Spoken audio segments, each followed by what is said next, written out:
Alright, so in this video we're going to look at how to paste our data tables into our Google Doc. So I'm going to click right here on my template, hit enter to make a space for it.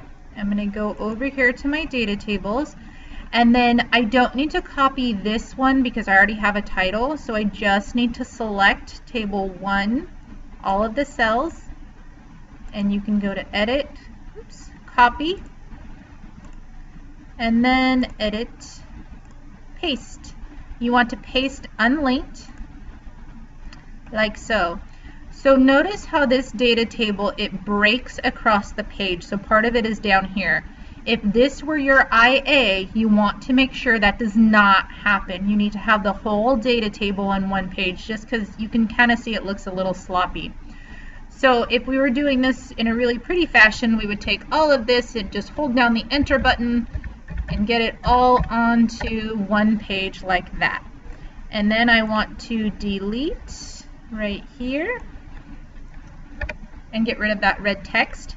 And then I'm going to do the same thing with table 2. Make a space for it. Go over to my document. Again, I'm not using this one. I'm just going to copy the table itself.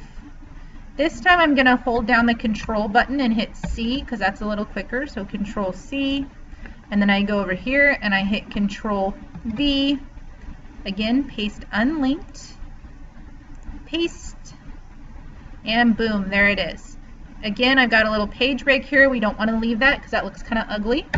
So we want to go ahead and put that on one page. And now I have my two data tables.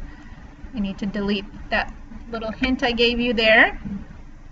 And then notice up here we have all this blank space. So you're going to answer these pre-lab questions and that's going to fill up some of the space.